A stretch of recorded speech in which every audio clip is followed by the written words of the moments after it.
Hello, I'm Christina, and I'm here with Martina, and we're your podcast hosts for Everyday Ordinary Extraordinary Men. We are deep divers and avid students of life, and powerful facilitators for healing. In real life, I'm an intuitive healer who loves to blend massage therapy with energy work to provide customized holistic services. And Martina, are you there? Are you on mute? And Martina is on mute, as always. Martina is on mute. What else could it be? I'm a life coach specializing in parent and women empowerment, and I'm also a sound healer. And we both love to incorporate crystals and essential oils, angelic Reiki, oracle cards, and intuitive guidance into our work. So here's our context. Most humans have a lot of preconceived notions and stereotypes about gender. For example, men are tough and silent and forceful, where women can be chatty, manipulative, and emotional. In doing that, we put people in a box and often forget to see beyond those labels. And if someone's not fitting the mold, we might call them names like tomboy or sissy. Those and similar labels often cause discord. But what would a world look like where we can go beyond our preconceived notions and understand that we are much more than our gender? That we humans are strong and soft and gentle, deep and powerful, tough, fierce, and open. That qualities are not specific to a gender, that we all have all qualities available to express. What would a world look like where we're all free to be who we choose to be and express all of our emotions? When we allow ourselves to express the so-called masculine and feminine qualities within ourselves, we set ourselves free. When we allow others to do the same, when we accept all of them, we create synergy, peace, and harmony. And today we are happy to welcome Rob to the podcast. So Rob, go ahead and introduce yourself to our listeners. Hello there. Hi, I'm Rob. I live in the northeast of England, near a city called Sunderland. I'm originally from the southeast of England, in a place called Essex, which is where my accent is from. I'm 47. I'm single. I'm gay.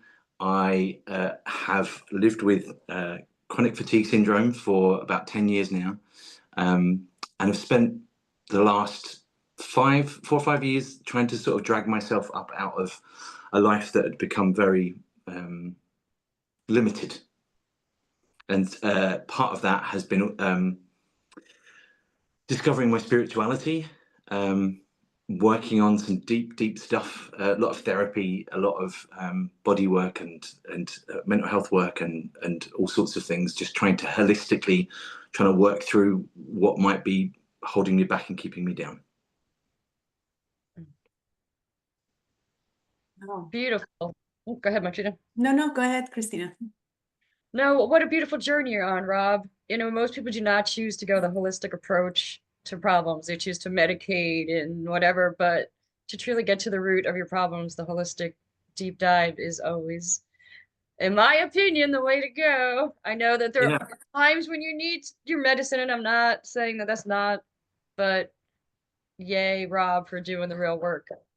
Thank you. Yeah, it's easy. There was a time when I was just medicated and that was it. And then I got to a point where I was like, no, this is not a life, and I'm not willing to put up with it. I'm not willing to just let that be what it is, because I did actually get to a point where I just couldn't see myself living much longer. So I was like, okay, we've got to do something, and just sort of started to make things happen.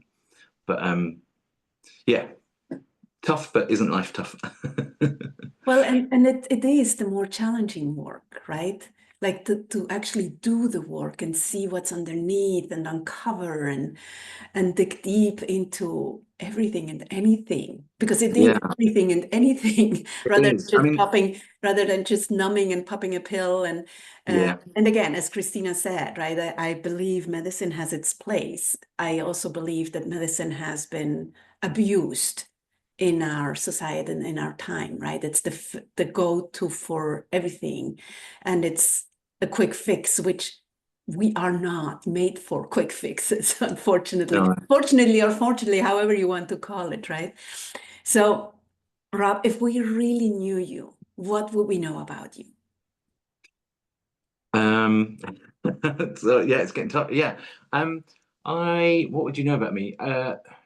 I like to talk a lot, but I'm a bit. I think I'm a bit of a contradiction in many ways. I'm an introverted extrovert. You know, I have parts of me that can be very loud. I can have quite a big, forceful personality.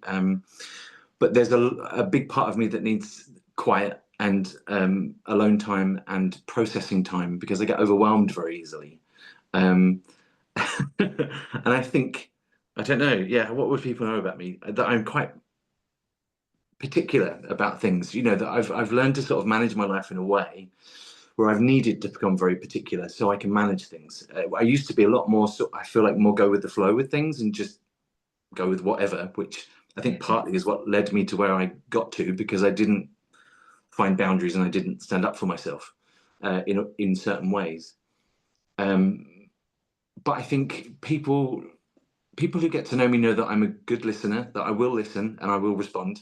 Some of my friends get frustrated with me with voice notes because I don't just tell them what's going on in my life. I tend to reflect what they've said back at me, give them a few suggestions, and then go into my thing. So my friend sends me a 5-minute voice note, and they're going to get a 15-minute response just because by the time I've reflected and give them some answers and then told them about what's happening with me, and that's sort of part of who I am. I like, even though I need a lot of quiet time and I struggle with socializing in any big way, I love going to the men's group I go to. I love going to group psychotherapy even because I love being in that environment of community and support, but in a way that I can manage. Because if I was just to try and get into broad community, I would get overwhelmed so easily. But in structured community, I thrive really well. Did that answer your question, or did I just talk around it? I don't know. No, you absolutely answered it. And I think a lot of people can relate to that answer too about the introspect like or from I can tell you for myself, like I like a lot of time by myself, but as a massage therapist, I'm spending one-on-one time with people and really giving my energy. So I need that time by myself to recharge my batteries. Also, as an empath, when I spend enough time in big crowds, I once again need to be back. But it also depends on the quality of energy I'm with. If I'm around a group of other energy healers or people who are giving back, that doesn't drain my energy as much. And so in certain situations, I can like be really outgoing and out there because I'm getting that energy back. But if I'm Yeah. in situations that drain my energy, I need more time by myself. And so, Yeah, yeah, I find that with I read tarot cards.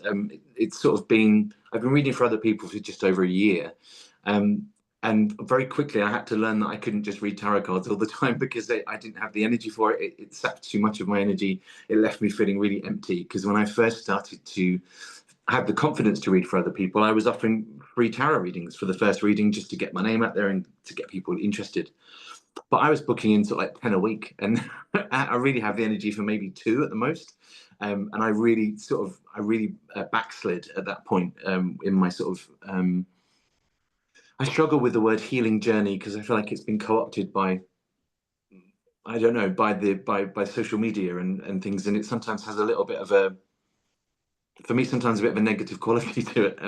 That it's been sort of branded and so overused that there's sort of the authenticity is starting to fade from the word. But it made me backslide quite a way, but it was a great learning opportunity to be able to go, oh, okay, I can't do that, but then okay, well, how do I work with my energy? What do I need to do? What are other people doing? What can I learn? How can I learn?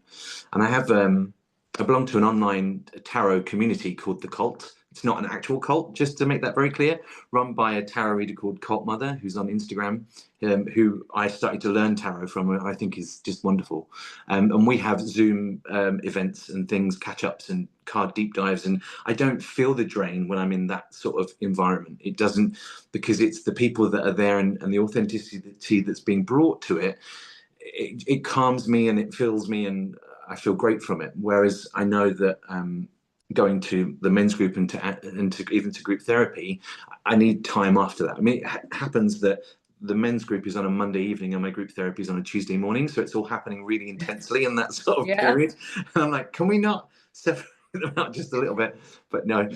So then I have to give myself sort of Wednesday, like the rest of Tuesday and Wednesday, to recover, because and people in my life generally know that I don't respond at those times so much, because I just have to sort of shut off as best as possible, so that I can recharge. But I would love to find a way, not around that, but just to I'm always sort of open and looking for ideas around how to protect my energy and things like that.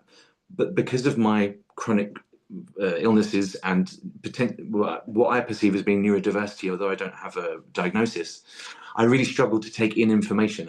I lost my ability. My last job, when I worked, was as a PA, personal assistant in the NHS, the National Health Service in England, quite high up in a national organisation, supporting someone who worked nationally, and I just knew everything. I just had a really absorbent mind.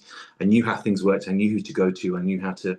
And then when my group of sort of symptoms ramped up and really knocked me down, my ability to process and to even absorb information just kind of collapsed. And so I desperately missed that ability, because I feel that if I still had that, I'd be able to sort of move my healing journey along a bit not faster, but just get a bit more in depth with things, and just have that ability. Because the other part of what I'm enjoying is that I'm really looking to give back, that I want to be more of service now that I've had a long time, being on benefits in England, being supported by the government financially, and that's not great, because it's just not a nice place to be. And whilst I'm not at a point of independence yet, I do have that need to start giving back, because I think that's really important, especially, I know about especially if you've been through something, but I think when you've been through something, you see the importance of having people who give back, so that it hopefully expands the resources that people can access. There's so many nuggets in there. It's like you were talking in the beginning about boundaries and about being clear, right? And I think that all plays into it, right? It's like where, like I've been told, this is probably about 7 years ago, that I automatically go into other people's spaces and clear out for them, right? And I've still not quite figured out how to not do that, but just having the awareness is the first step, right? It's like, oh, I know, okay, so how do I really manage my energy? Like what intention do I set when I go into these places? What, like, yes, crystals for support or whatever it is, right? But it is so fascinating that you say that, right? And the giving, wanting to give back, and one of the thoughts that occurred to me as you were talking is like, I cannot take in stuff anymore, and it's like, maybe that's not what it is about right now. Yeah. It's not about the mind. Maybe it's more about the heart and following that. And, life has these crazy ways of showing us what Yeah. we need to do, right? When, like, I Yeah. find sometimes I'm so saturated that I listen to the same sentence. Like, I listen to audiobooks, right? I listen to the same sentence 5 times, and I'm like, oh, I guess nothing goes today, I right? mean, just to give you some context, I found a series of audiobooks, 10 audiobooks, and I think I'm on my 6th listen through to the whole series, and it's like 200 hours worth of listening, because I just can't take in new things. So I'm like, I'm just going to keep listening to it on a loop, because it's just easier for my brain. Yeah, and, Yeah. and the other thing that just popped in right now is like, can you trust that you get all that you need to get from it, right? Can I trust that I will, even though my conscious mind is not fully engaged, can I trust that it still comes in and, you know, and somewhere in my gut or in my heart or whatever assembles to whatever needs to be the output next, right? Yeah, In a it's way. interesting when you said about you picked up on me saying about not being able to take things in, and maybe that's not the point. I did a reading around this, a tarot card reading around this recently, because I've got a new tarot deck, which is actually a blend of tarot and oracle and astrology and all sorts of things, which I'm in love with. But there's so much learning involved to kind of get your head around it. And I was doing some readings, kind of going, how am I going to cope with this, or what? And there was so much around there around sort of gestation and pause and letting the experience take me rather than letting the learning take me, which I was like, oh, I've never thought about it that way. I thought I had to learn it because that's what you do. That's the way it's done. Yeah. And that often catches me out a lot, where I see how other people do it, and my brain goes, "That's how it's done. That's the rules." And I'm like, "Well, no, that's how that person does it. This doesn't Exactly. actually how I do It's it." my way. It's my Yeah, way, and not that's anybody something that, else's. yeah, that's something I'm learning a lot about, through particularly through my tarot work, but just in general through sort of therapy and healing, is really trying to personalize everything and make sure that everything that I'm taking on board actually works for me, rather than I'm just doing what other people are doing or what's expected to be done. Or because it's done this way. Yeah, exactly. Yeah, Yeah. that's such a huge learning experience in every sense, right? It really truly Yeah, is. yeah. I And started it's doing. Sorry. I was going to say it's about what makes you happy in the moment, right? Because even what made you happy yesterday is not necessarily going to like work for you today, right? So it's just really about trusting, checking in. What do I really need now? What's going to make me happy? What, you know? But then how do you, my thing is, how do I pass out what's conditioning and what's learning and what's inherited trauma and what's, past life influence or what have you, and what is my intuitive voice to listen to? And I Yeah. think for me, like, I was reflecting on this fairly recently, actually, because I've been in pain for sort of 20 odd years. I had back surgery in my mid 20s, which was kind of the start of a lot of things, but I think it had been building from a very young age, just a lot of little things, death by a thousand cuts sort of thing. Did I lose my point? Or I do this all the time when I go off on slight tangents, and then about being in pain, and no, I've lost it. No worries. Talking about your journey, like how it started with pain. Yeah, no, it's gone. Okay, That's okay. It will come back. We all do that too, Rob. Just I am the queen of doing that myself. So It's the tangents. It's my neurodiverse brain, and I love context and nuance. So as I'm talking, I think of context and nuance, and then I talk about it, and then the actual original point is just gone. We were talking probably about being pain, human. and we were When talking it pops about back into your head, you'll let yeah, us know. In the yes. meantime, tell us something funny, silly, or embarrassing that's happened to you. Yeah, I had to think about this, and the thing that immediately popped to mind was with my first partner in my sort of mid 20s ish. We went to Paris for a romantic getaway, and went to Père Lachaise, the famous cemetery there, where Oscar Wilde is buried, and I think Jimi Hendrix and a bunch of famous people. And we were like, well, we'll be very French, and we'll get a baguette and some ham and some cheese, and we'll find somewhere to sit on the grass, and we'll eat it, and we'll be very Parisian. And we did. We found a lovely piece of grass to sit on in Père Lachaise. We were sat there and we're eating, and then this man came up to us, like waving his hands all crazy, and he started doing this motion, sort of like scattering motion. And it turns out that where we'd sat was where they used to scatter ashes in the cemetery. So that was. Oops. Big oops, yeah, and I can read French. I can sort of speak French very minimally, and I could read it. So really, no excuses. Trying to be romantic and failing massively. Yeah, Well, it was a beautiful spot, so it really was, and the grass was so green and luscious, and it was. Well, of course. Oh, beautiful. so what makes you come alive? What are you most passionate about? What do you love about your life? I think it's difficult because my life is very guided by my pain levels, my fatigue levels, my overwhelm, and so sometimes joy is very difficult for me because it's such a big emotion. I find big emotions tough.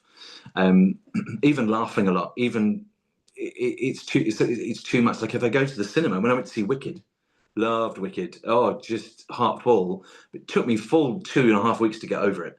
Just it overwhelmed me, but it was because of the beauty and the love and the joy and the singing and the and so sometimes I find it tough to be in joy, just because of the bigness of it. But what I find myself feeling, what I would call full, from things like attending the men's group I go to, and seeing someone share really vulnerably, which happens regularly, or being able to give someone a little bit of advice, being able to help people I love.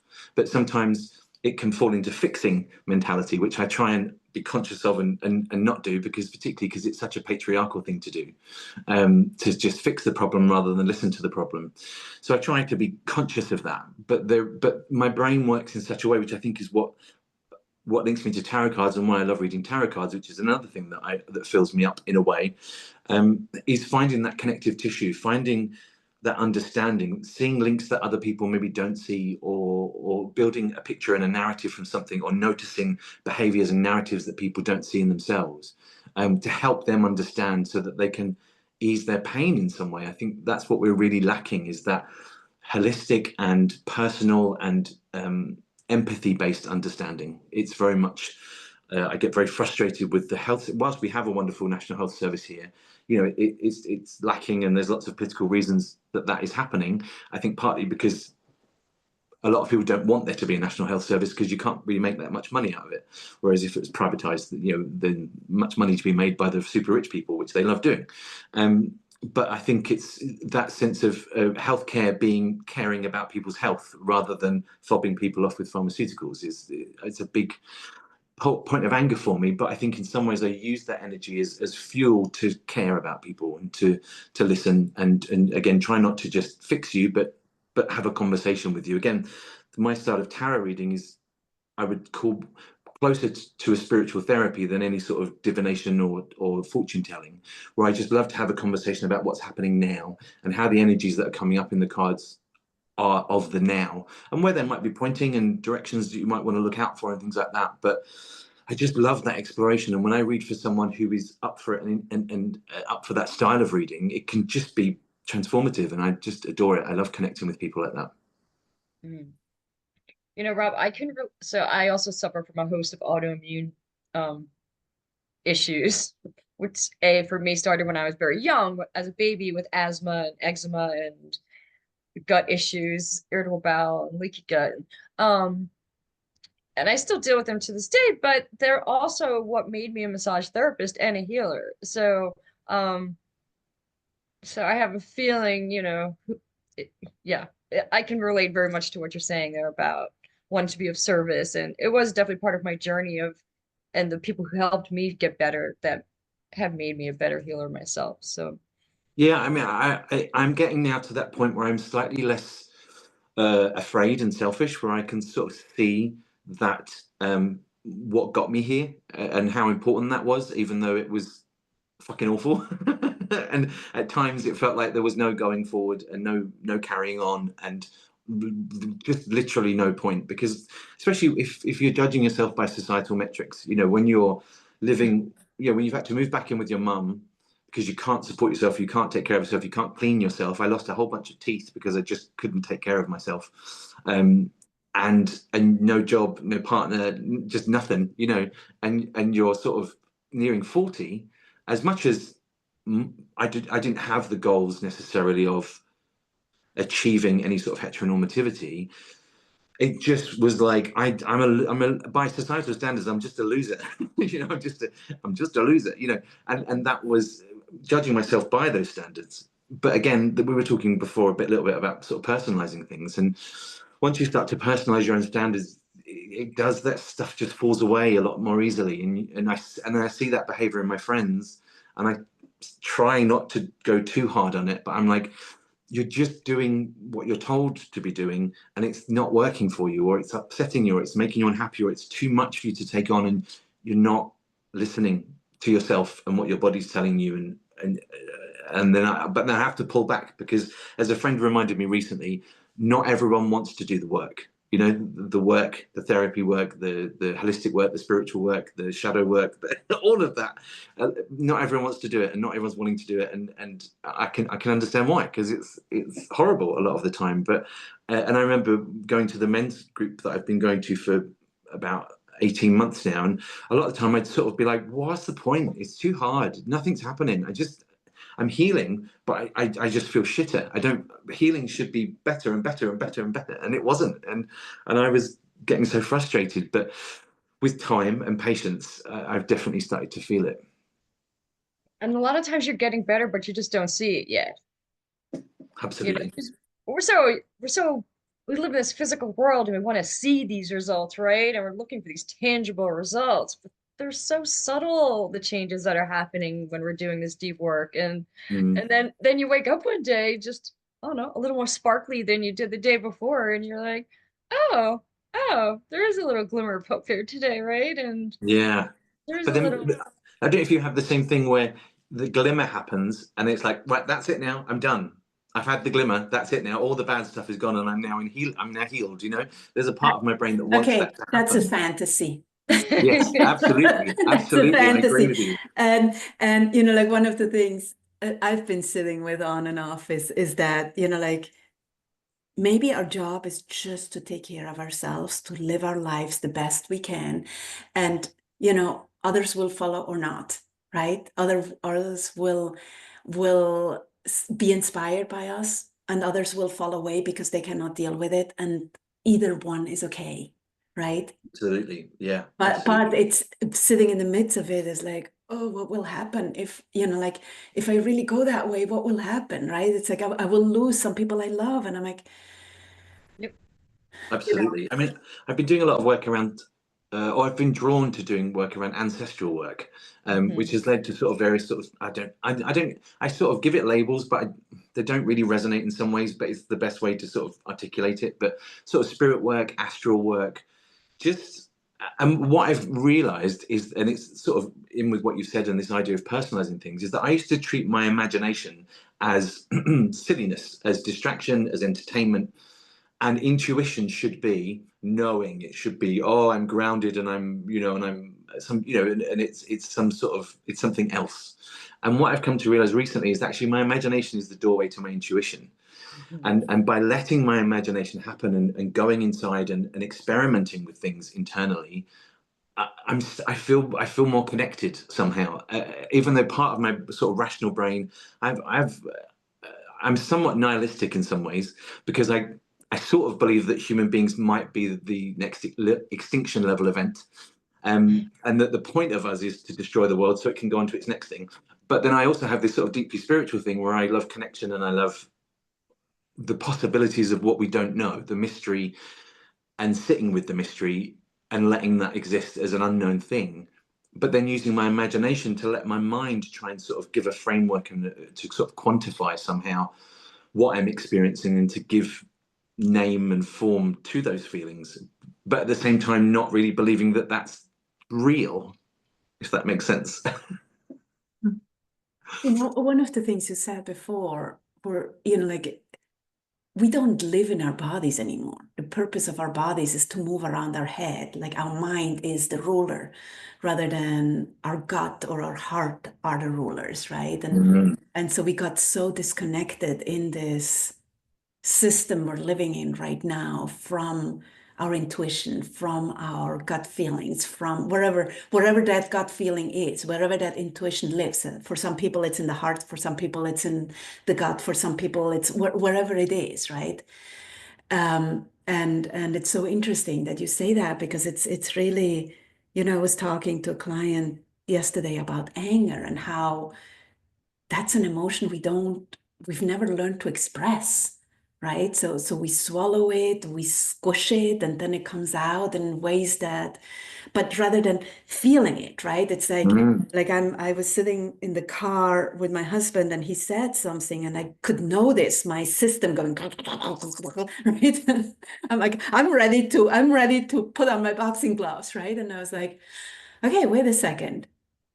Did you say that because of this or did you say that because of that?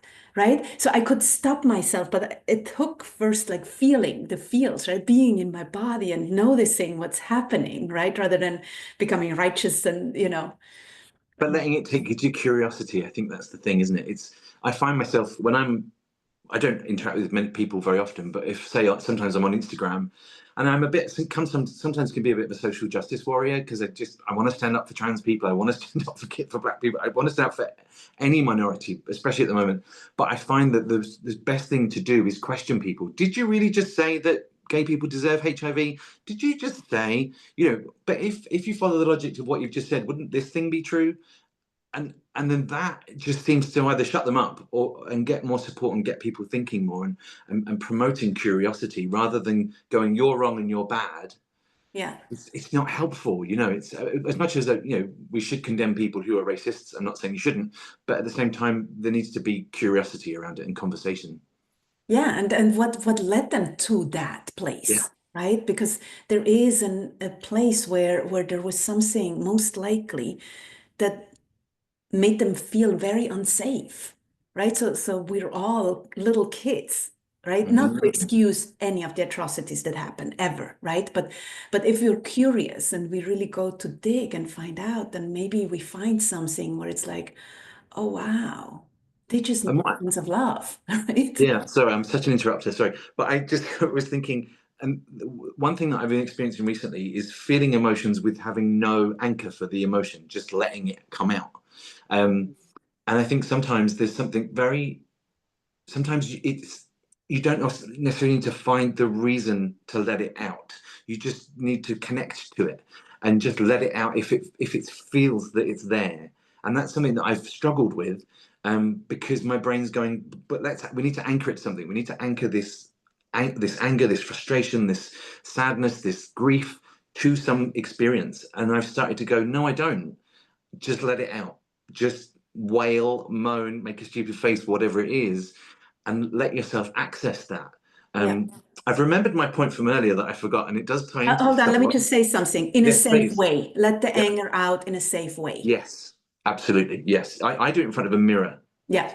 And I watch myself do it because I feel that I find that if I either watch myself have emotions or say, for example, when I tried to journaling didn't work for me until I started doing voice note journals. And then when I listened to myself back, I developed more compassion for myself because I was like, oh, that guy's trying really hard. I can hear it in his voice. I can see it in the mirror.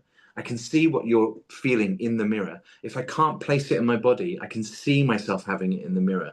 And that felt really powerful to me. Sometimes my brain goes, oh, you're just being dramatic. You're just play acting these emotions. You're just overindulging yourself. And I'm like, and I do the RuPaul thing. I don't know if you're very familiar with RuPaul, but he talks about the inner saboteur and how the way he learned to deal with that voice is to accept that it's there and go, hi, I see you over there. I'm going to go over here and do this fun thing. And you carry on with your whatever you're doing. And so rather than trying to shut it down, just like a toddler in a soft room, in a padded room, let it run itself out and leave it to it, and make sure it's safe. Like you say, make sure the safety is there for sure. Not punching people or hurting yourself or screaming at people or let it out. Yes, Any yeah. other Don't put it on inappropriate other way. people. Yeah, don't put it on other people. In the mirror, do it to yourself. It's great. But the thing from before, I was talking about pain. Something that I'm experiencing that I think I'm experiencing anyway, is I think sometimes I struggle to connect to my intuition, as I was saying, and that was the point I think I was getting to, was that I've been in pain for such a long time that my brain has learned to block feeling. Feeling is bad. Feeling is too much. And so that is emotional feeling, it's physical feeling, but I think it's also intuitive feeling. So I think there's work that I need to do to break down those blocks that have gone into my mind to protect me, to just go, I'm sorry. It's sort of like Brene Brown talks about with emotions. You can't just block out one emotion. If you block out bad emotions, you're blocking them all out. You can't select the emotions that you're willing to let in. You will struggle to connect to joy if you don't connect to your anger, And I think there's something about that blocks that I've learned to just cope with the pain and with the mental health stuff and with the fatigue and all the things that have kept me down, I suppose, is a phrase. It feels like a weird phrase, but yeah, it's kept me down. But then sort of being curious about what those blocks might be, and then reminding myself to give myself time to figure it out. Because often I find that when I think of what the solution might be, I'm like, right, fix it, get it fixed, get it done, get it sorted. Whereas I'm learning that if I can sit with it for longer and explore the possibilities, I'll get to a more concrete result from it. I can so relate to that, especially Martina and I both being Aries. We want instant gratification. Like we want the results yesterday, right? Like I want to I'm meditate a Pisces, by the way. 20 minutes Pisces. and be fixed Pisces, right yeah. away, right? Like Yeah.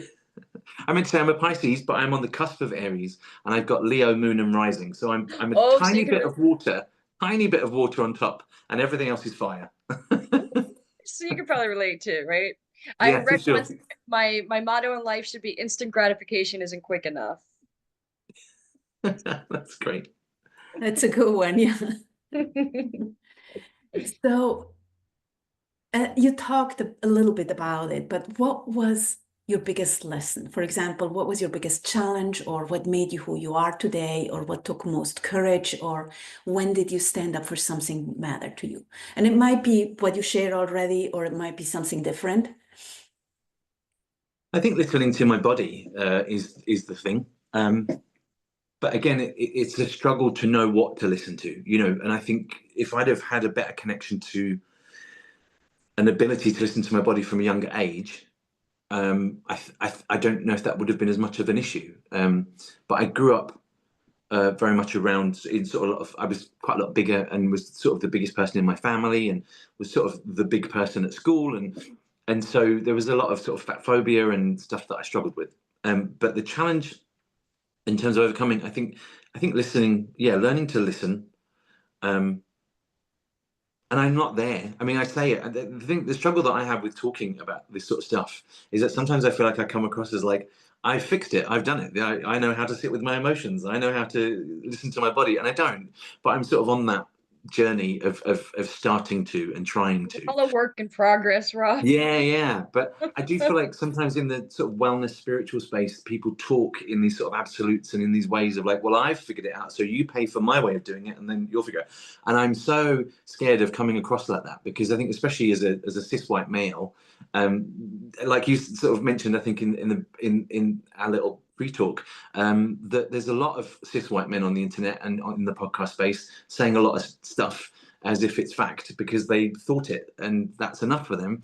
And I, you know, because I have a lot of stuff coming through my intuition and a lot of stuff also from my experience, but I have this big filter that hits me quite hard going, hang on, that might be, even though I know it would never be where my intention is coming from, I want to be conscious of it because I think it's such a important thing to be aware of in these days.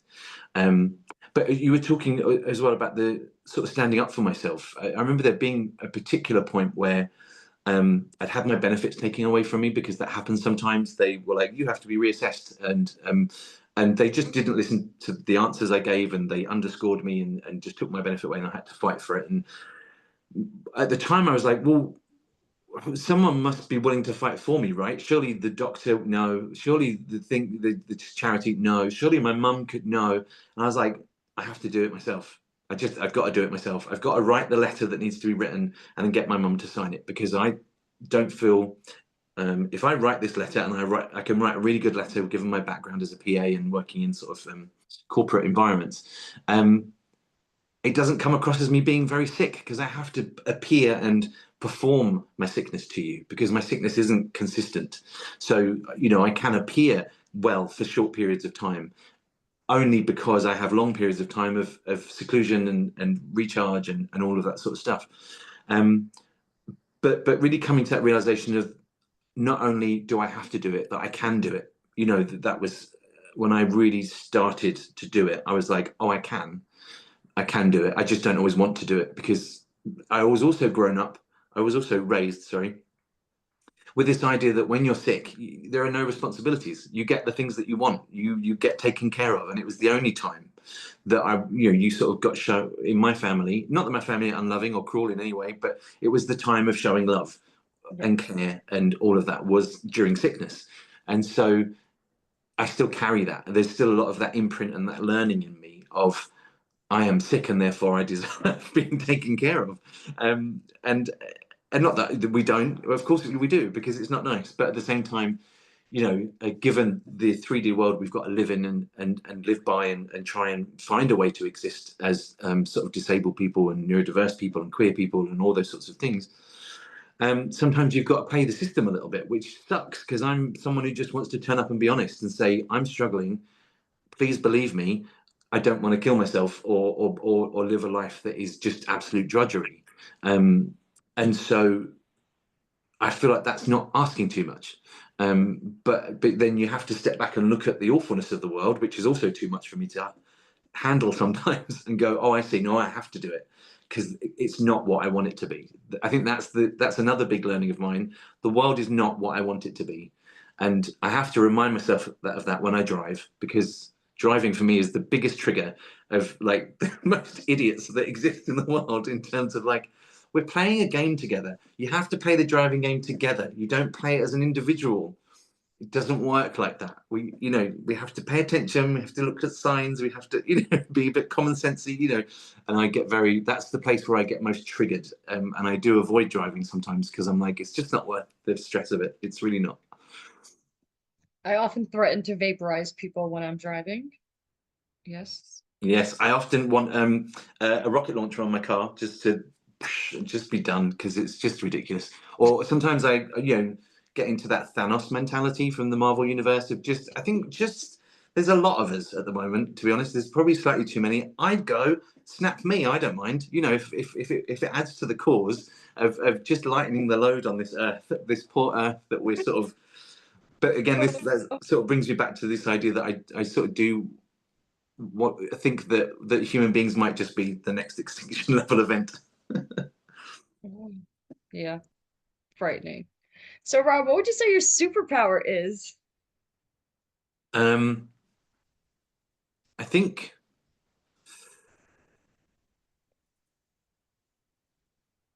I don't know. I have thought about it, and I did think of some things, but it's a tough one because my brain wants to make it a big thing. It wants to make it a big thing because it's a superpower, and because I love fantasy and I love Marvel and I love all that sort of stuff. It's my brain takes it to a place, right? But then trying to make it more relevant to this conversation. And even though I know I'm an interrupter and I do talk a lot, I do listen, and I do like listening to people. And I like to kind of get involved. I like conversation. I get frustrated in conversations, where it's just, I say my thing, you say your thing. I'm asking you a question because I want to answer that question. And if you answer it quickly, then I can say what I want to say. And I'm like, I want the back and forth. I want the exchange of energy, please, and thank you. And I think that makes me want to be a listener. Yeah, and I think I would call that my superpower. I'm also a great present buyer. I think that's my superpower. I'm really good at buying presents, to the point where it was my birthday yesterday, and there is a part of me that's like, I don't have people around me that are good present buyers. They will be like, "What do you want? Tell me what you want, and then if it's in budget, we can buy it for you." And I'm like, "That's lovely," because there are things that I need. But I know that I'm someone who can just find the right things, and I listen and I remember and I'm thoughtful and all of that. So I think that's a pretty good superpower. That is a true superpower.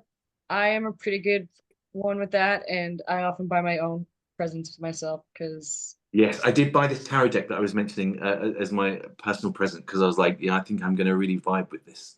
It was I have interesting. learned. I always buy myself a birthday present and a Christmas present, and then I'm not disappointed. Perfect. Absolutely perfect. I love it.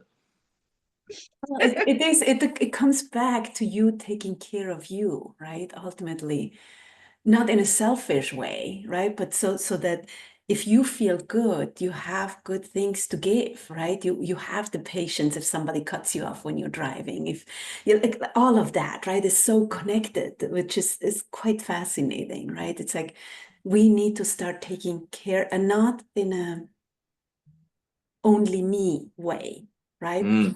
But me first, so I have to give. So I have to, like, where does it come from, right? And 100%. it's really.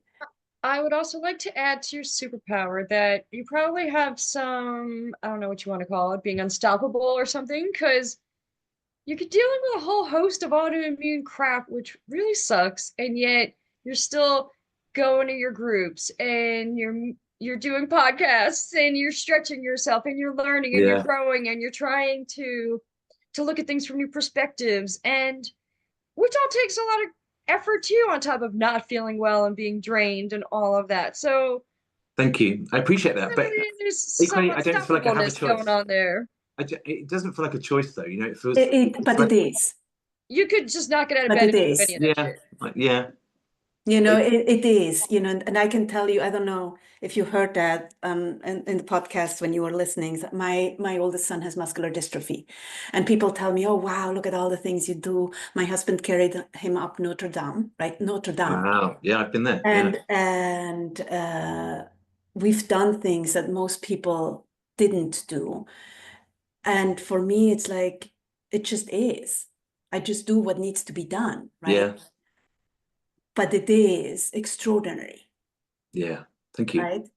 I think So I think you said it perfectly. I do what needs to be done. It's not that maybe choice was the wrong word, but I'm very good, I think, at identifying what needs to be done, and what isn't acceptable, like yeah, but what it's isn't still a okay. choice. Yeah, It's still sure. a It choice you absolutely is. make, right? Yeah. And It's still, I've had moments where, I do use marijuana to help, which is a contentious issue because it's not legal where I live, but it helps me massively. So I'm just willing to take the risk and chance. And, given I that, do too, Rob. yeah. But, and given globally that, there are places where it is very legal and there aren't any problems, I don't feel so bad about what I'm doing. But I do find that it helps so much with coping. Well, no, I've lost it again. Sorry. It left me again. But just to say thank you for recognizing that it is hard. Yeah, and I forget that it's hard because it's my everyday life. That I don't, even though I kind of on some deep level know that it's difficult and that it's a lot, at the same time there's part of me that's acclimatized to it. So it's like, well, my brain goes, well, should I be at work? Should I be trying harder? Should I be? But I'm like, no, you'll run yourself into the ground and you'll be even sicker. And we need this support to be able to keep this journey going and to be able to keep getting to a place where I might one day be independent in a way that will be sustainable, rather than in England, we have more of a sense of let's drug you up and get you back to work as quickly as possible because that's what's important. And I don't agree. yeah. Well, and the other thing is the very twisted definition of success, right? Because success is, how much you have and what your status is, rather than how do you live your life? How like did you get up this morning, right?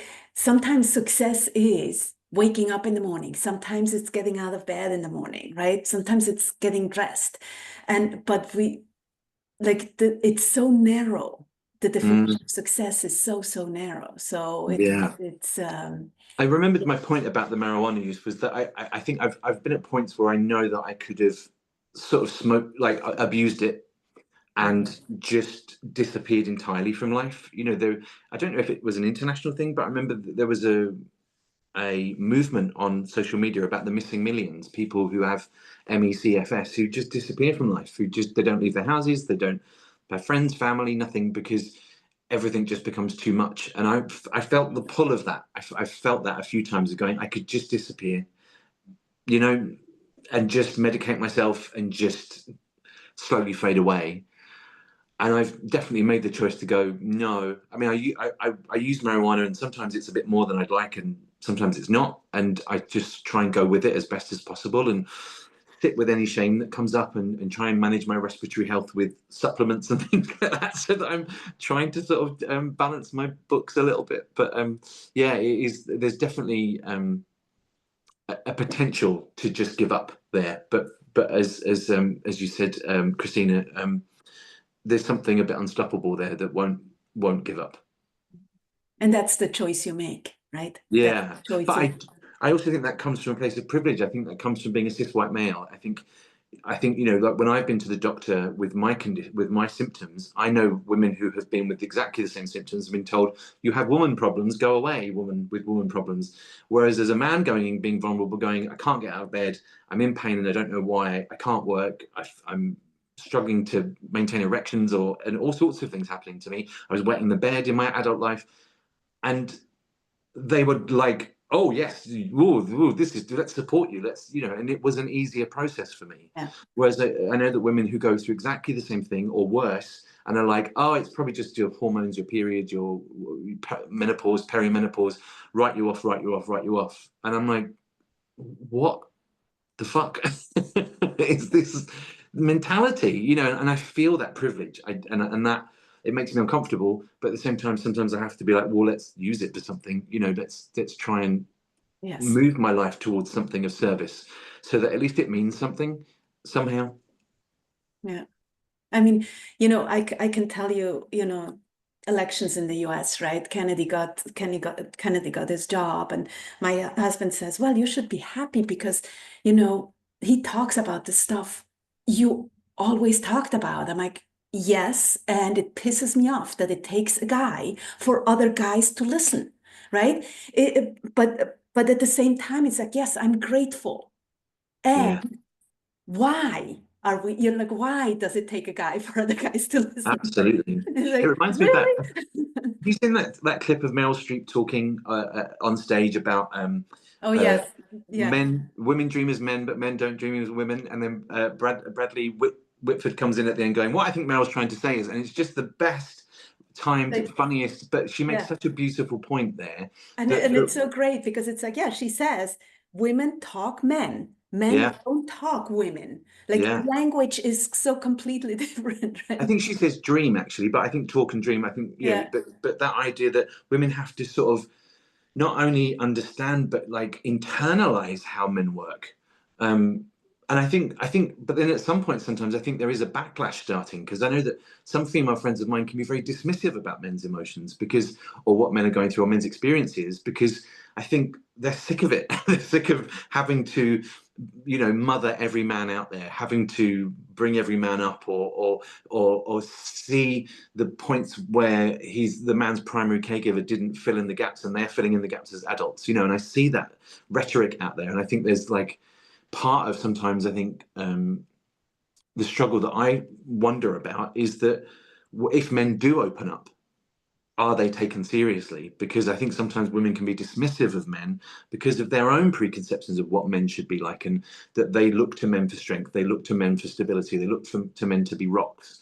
And then when we need to crumble and when we need to be vulnerable, it can be very jarring for people who won't challenge that preconception.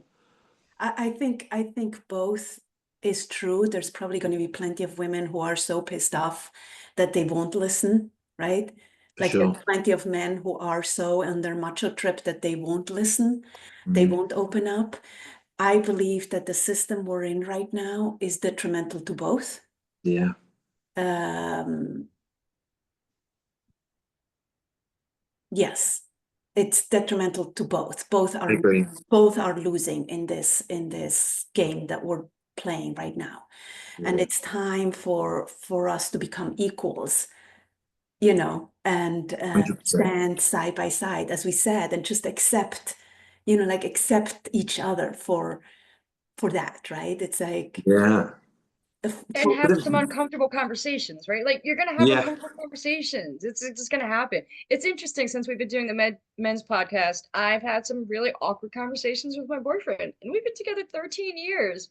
But I've noticed there's places where I just gave up on conversations because I knew how it was gonna go. Like it went shitty in the past, so I gave up on areas, and now we're having them again, and it's shocking.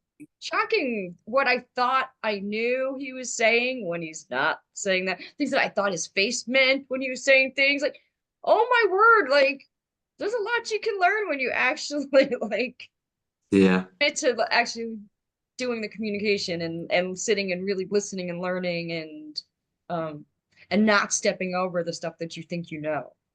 and, yeah. and But I think bringing and bringing that curiosity again, right? It's bringing Right. like being open to where the conversation will lead rather than knowing, right? And knowing comes from our conditioning, comes from our background, comes from our life experience rather than maybe I don't know anything. Maybe Mhm. who knows, right? Yeah. But the more I take on that I don't know, the more freedom I have in life, and the more opens up to me. So I'm really hip being stupid, not stupid, but being knowing nothing. I'm okay in the nothingness. It's all good. yeah, for sure. But I think there's also makes me question having space for our humanity. Particularly in the sort of spiritual community, I experience a lot of people who want to sort of excise the darkness and the lower self and the shadow to just have the light and manifest into the light, and that's all there is. And thank you very much.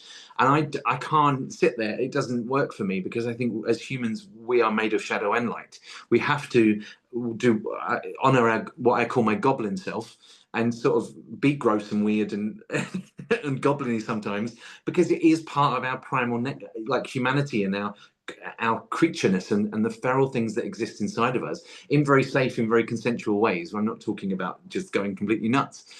but I think finding that balance, and I think when we're talking about uncomfortable conversations, you know, can we allow for triggers? Can we allow for people to have bad reactions? Because I think sometimes when we want to have uncomfortable conversations, I think there's an unwillingness to sort of sit with the real difficulty that might come out of it. You know, I'm not talking about necessarily physical violence or anything, but do you need to walk away for a minute, and can you manage that, and is that okay for both parties? And you know, I know people who are really clash because one of them is very much we will sort this out right now, or I'm going to go nuts, and the other person is like, give me 3 days or I'm not talking to you. And it's like, why are you together? But also, you know, it's a tough. Well, and that is very much how I want to run away. I have stormed out of his place many times, which gets him even more mad and pissed off in the situation. He has followed me in car home. Like I've stormed out of his apartment, but I'm really learning to not react, not react. And so like when we had this conversation recently in my apartment, I'm like, okay, so I want to just react and I want to run away right now, and I'm gonna sit here, but can we just take 2 minutes and just deep breathe first? Like, right? Like, so I'm learning and I can communicate that I want to react and that I want to run away. And I'm still gonna sit there and we may not get to it there, but I'm not gonna run away now. Like, so there's progress, right? That's I'm fantastic. Well done.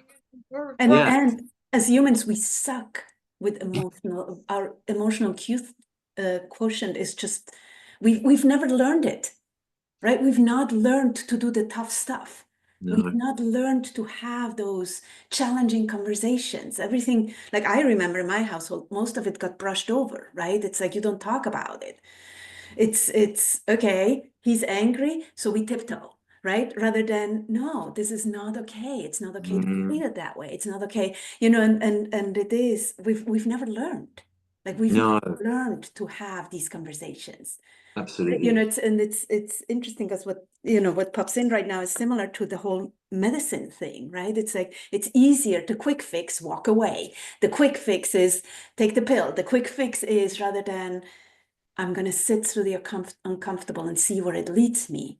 And maybe I can get to a completely different place or not. And then I get to choose, right? So yeah, I think also, you know, the exploding with emotion, like in my household, was you ignored it, you pushed it away until it exploded out of you, then it was fine, and then you ignored it, and then you carried on, you know. And there was that was another way of avoiding discomfort, but actually made things uncomfortable anyway. It's like people, it's a false narrative, isn't it? Because it's avoiding it isn't making anything comfortable. You're just holding on and holding on and holding on and holding on. And I work with is it acupuncturist? Is that how you say it, or do you say someone who does acupuncture?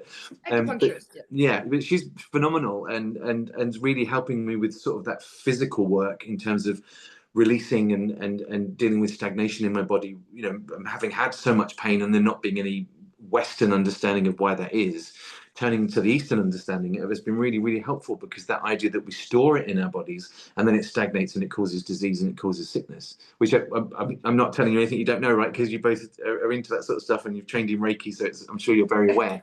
But it's been such a wonderful discovery for me, you know, to do that. And I also recently got an upside down machine. So I'm hanging upside down multiple times a day, which I'm finding to be revolutionary. I absolutely adore it. It's one of the best things I've found actually in recent times. I found acupuncture 25, almost 30 years ago, and it changed my life. It was what changed my autoimmune stuff. Not that it's gone completely, but it made it all manageable in my life when I was in utter disarray before that. So yeah. And it's crazy to me that, like, over here, you know, if I wanted to, I could say to the National Health Service, okay, give me the drugs, give me the antidepressants, give me the anti-anxiety medication, give me the sleep tablets, all of that. Yes, of course, here you go. But if I say, well, actually, instead of paying for that, could you pay for my acupuncture treatment? No, absolutely couldn't possibly do that, because then the pharmaceutical people wouldn't get any money and they'd be mad. I guess that's the reason. But same here, but my acupuncturist is still my primary care in my world. She's who I go to for everything. She says I'm the doctor, then I will, but she's the only one I go to. I'm the same. I'm pretty much the same. I mean, but I just think if I could see her weekly, you know, whereas at the moment it's like once a month just because of money, and she's not even that expensive really, compared to a lot of. I mean, it's really not, and yet I just can't get that intensity of treatment that I think would be really impactful. But then at the same time, I'm aware that because of what I've discovered is I don't transition very well. So I don't transition from sleep to wakefulness. It's hard, you know. I just don't transition between different boundaries. If I'm going from, say, group therapy to my mum's, I have to really work at establishing the correct boundaries, because the transition is not easy. It doesn't come naturally or easy to me. And so I find that why was I talking about that? Yeah, probably some reason that I've lost again. Well, I do this far too often, don't I? And I just lose my way. But yeah, I wanted to bring that up about transitioning, and I can't remember what it was relating to, I'm afraid. But I find that very interesting, and I find that's had a big impact on me, is learning about that it's not, it's that I need to put things in place. What it's reminding me of is, I saw a thing on Instagram, a doctor saying that about neurodiversity, and to try not to identify with it. I think it's the same with chronic illnesses, is that it can become a part of your personality. Whereas really the point is to figure out what adjustments you need to be able to live with what you've got, rather than make it the excuse for why you don't do things and why why you can't all the time, and why it lessens you.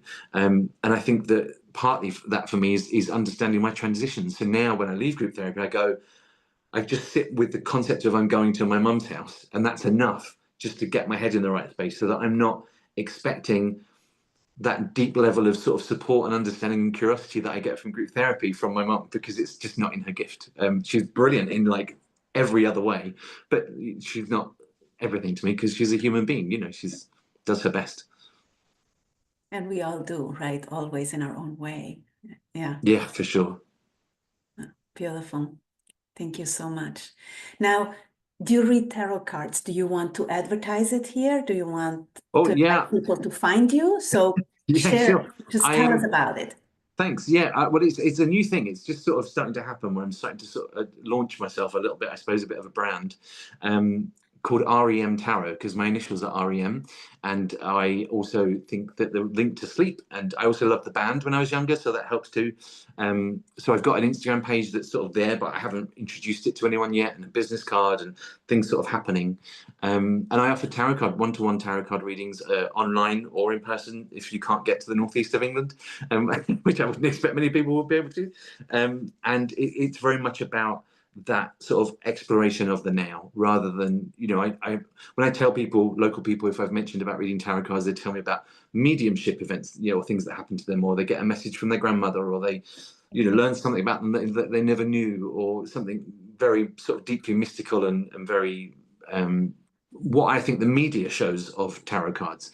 Whereas this sort of, what I've learned from who I've taken classes from, Cult Mother, and the people that I interact with who also read tarot cards, and there's books on it around, you know, Jessica Dore's book around tarot and psychotherapy, which is sort of way more my sort of speed. And I love having those conversations with people, looking at what energies are in their life, how they relate to it, and what the spread is bringing up, and what we can talk about, and where they then might be going with that.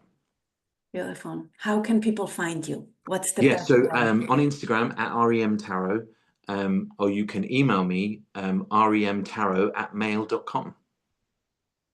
Fantastic. Thank you. That was beautiful. Thank you so much for being here. Oh, great. Was that it? That was it. Yes. And for all of you out there, thank you for being here. Thank you for listening. If you love this, please leave us a review. Please share. You know, go check out Rob's Instagram. And if you want to find more about us, please check out our Linktree profiles in the notes. And please remember that you are extraordinary. You rock. Have a wonderful day. Bye for now. Bye, everyone. Rob, you get to end it? Bye, everyone.